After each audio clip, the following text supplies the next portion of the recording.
Okay, it's about time we record this birth story before we forget it. Although I don't think we would ever forget I it. don't think I'll ever forget that as long as I live. I'm gonna be telling the story Okay. for a very long time. I'm gonna tell her the story about how she got here. Okay. So first things first, I PPROM'd at 29 weeks and 4 days, which is when your water breaks prematurely. And so they have to put you in the hospital and give you all the things in preparation for delivery. So antibiotics, magnesium to protect the baby's brain, steroid injections in case the baby comes early to help develop the lungs, all those things, right? And the goal is to make it to 34 weeks to deliver. Made it to 34 weeks. Usually whenever they ask you to tell the birth story, they ask you like what your goals were going into labor. Okay. Did you have any?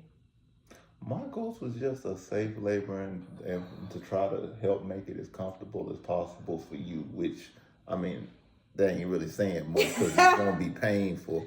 But any kind of relief I could offer or advocating for you or any of those things was just really my plan. It was just hopefully just to be able to be your voice and to be able to assist you in any way. Okay. So before the PPROM situation, I had wanted this natural, holistic, supernatural childbirth. You know, we was preparing for all the things. And then this happened and they had said that they wanted to induce at 34 weeks if the baby didn't come spontaneously on her own. And I'm like, dang, there is nothing really about induction. There's not a lot of positive birth stories about induction and how to even have a epidural free birth when you're induced with medications, right? So I'm like, I don't know. But then a couple of days before, I was like, you know what? I think we can do it. I think we can do it. So I got back on my positive birth story journey and got back on my educational videos about the breathing and all the techniques. And I was induced exactly at 34 weeks, made it to 34 weeks with no infection. All the things that were not supposed to happen ended up happening. Hallelujah, right? Well, they give you Cytotec, which is something to help ripen your cervix to prepare. And then their plan was to give Pitocin, which causes uterine contractions. I got 3 doses of Cytotec and my body went into labor on its own. I never even needed the Pitocin. Yeah. The whole process of it all together, like based on everything that I saw, based on every video I watched, was like, yeah, you're supposed to go Cytotec, then you go Pitocin, but they were saying that Pitocin makes it harder and things like that. So the fact that you even went into like labor on your own, I think was a great thing because the Pitocin probably would have just made it even more like difficult for you. Well, so apparently Cytotec is not supposed to like cause contractions or send you into labor.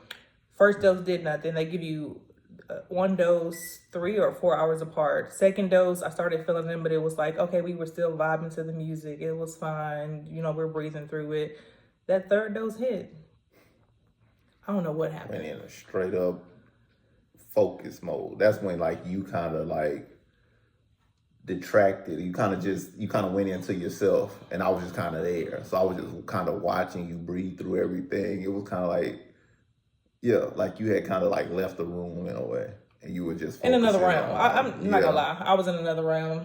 Like that's when I knew things like we was getting there because you stopped talking as much.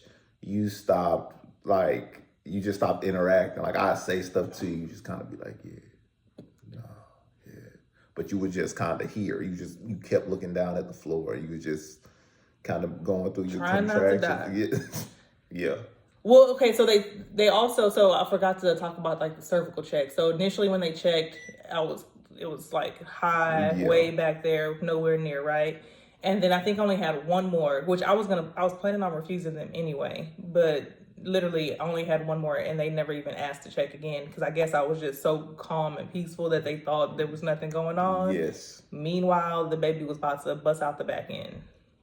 So the second, hold on. Let's talk about that. Because you, like, nobody, even me having gone through this and watched you go through this before, there was no cues to me that even you were getting to that point. Like, you were so laser focused in on staying calm and breathing, and like, you went from just breathing to kind of humming. That's as far as it went. As far as labor pain, as far as like showing that you were in pain, I would ask you certain questions, like anything I can get you, anything you need, and you just be like, no. You got so locked in and focused to where only thing that mattered was getting through the next contraction, to where you weren't even really cueing or telling me, or even like your body, like you weren't giving off any indication that you were in as much pain as you were. Like, it was that's why it was so, well, when we get to the, that's why it's so crazy the way that it happened, because you were just. Okay, so he was doing the counter pressure and all this stuff, the supporting step stuff. And then I was just trying to breathe through each one. I think I had watched a video that was like, okay, on average, because you inhale for 4 seconds, you exhale for 6, right? Or you do these mood breathing and things like that. I think I had watched a video that said either there's 3 deep breaths in one contraction or 4 deep breaths in one contraction. So if you can get through that, you can get through the next contraction. That's how I was getting through them all. Because when the counter pressure stopped, when the deep breathing stopped, I literally was just trying to make it through one contraction at a time. And one of the mantras was like, you can do anything for a minute. So I was like, okay, well, we're just gonna get through the next minute. But with this Cytotec, those contractions were coming every 2 minutes for hours. For hours, yeah. And it was so intense. It got to the point where I was just like, I don't know if I can do this. But I remember whenever with my son, whenever I had got to like 7 centimeters, that's whenever I felt like I was gonna die and I was trying to give up. So I was like, okay, well, I clearly must be close. I kept saying like, I must be close because this is intense. This is insane. There's no way it can get worse than what it is now. The nurse comes in the room and it's like, okay, the doctor wants to start Pitocin. I said, Pitocin where and how? I said, no, there's no way. Yeah. No, we both were like, nah. No, thank you. She's good. I don't know if you're not watching the same monitor I'm watching, but there's no way it can get more intense than this. They're already coming every 2 minutes and they're already intense. Like, not happening. Anyway, so after I was on the edge of death, I go in the restroom. I kid you not, I go in the restroom. I'm like, okay, Lord, I think I'm about to die. I don't know how we're going to get through this next step, but you're going to need to do something because I don't know if we can do it. I kid you not, I come out the bathroom. I sit in the recliner. Next thing I know, I'm propelled onto all fours on the floor, and one animalistic grunt, the baby halfway out.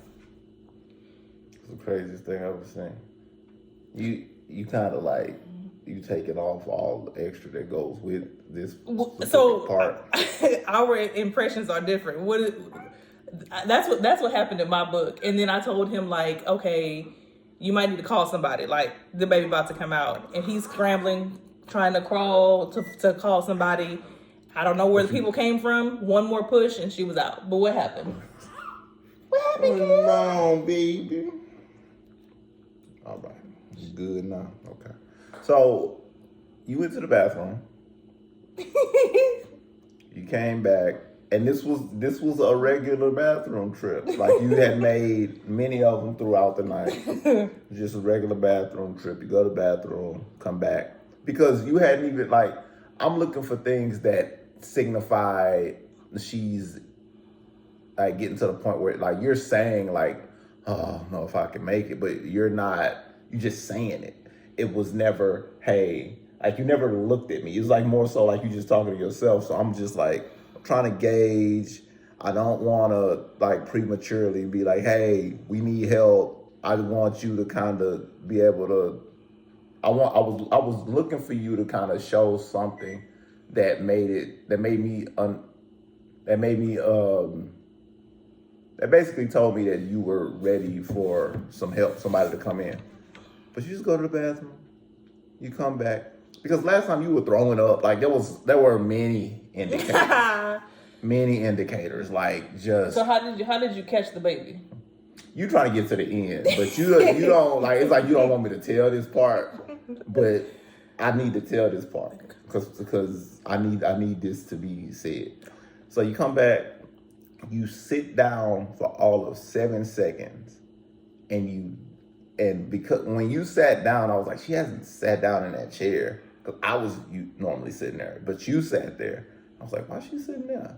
So I get on the stool and I just said, I'm just gonna roll this stool in front of you. I don't know why I said it. I just moved in front of you.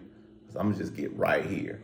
And as soon as I got there, you throw yourself out of the chair into my lap, which made a lot of sense as to why I was like, I need to move, because had I not been there, you'd just thrown yourself on the floor, but you threw yourself into my lap and then you go, like your face is in my chest and you have your arms wrapped around my waist and you just go, like it was the most animalistic sound I've ever heard come out of a human. It was crazy. But you go, get somebody. The baby's coming. I look and I was like, oh my God. So you're holding on to me and I'm falling out of the stool and I'm reaching back trying to hit the button on the bed, but no work. It's just nothing happened. Like they didn't even have it connected. So I'm like, I have to put you down because I have to get to the, like, he was like, okay. And then as I'm running around, you scream again and you're like, the baby's out. So I call them and I run back and I can kind of see the baby hanging out. And as I'm going down the reach, they coming in and they like push me out of the way and they catch her with a mattress topper or whatever that thing was. Like, a Chuck's pad. Yeah, a Chuck's pad. Like they just threw it down on the floor, like just to kind of, prevent it from being like a slippery situation, I guess. And I just heard somebody say, we're going to need you to get into the bed. I looked at the bed. The doctor said, yeah, like she's just putting on her gloves, like real, like relaxed. Yeah, we're going to need you to get in the bed. I looked at her. I was like, yeah, that ain't happening. And you were like, what? Like you kind of said, what? I was like, she can't get into the bed. The baby's halfway out. She's on the floor. And so one more push and she was out. And then that fetal ejection reflex is a real thing, a very real thing. She delivered herself. You were sitting. She literally delivered herself. Like you were sitting. You had that feeling. You had to straighten your body out because she was coming. And then I was able to get in bed. Yeah, I had to pick up and put her in the bed. Then they could do their thing. But that was all of a minute and a half, 90 seconds from sitting in the chair to throwing yourself out of the chair to the baby being there. It was like 90 seconds. So I'll say I'm pretty sure I had my supernatural childbirth. Oh yeah, because ain't nobody but God delivered the baby. Look at her. Well, her and the Lord helped them. She was crawling up. She must have been like army crawling or something because. And came out 6 pounds. Mm-hmm. 34 weeks. Came out 6 pounds. Hallelujah. She said, I'm ready. I don't know about you. I'm 6 pounds.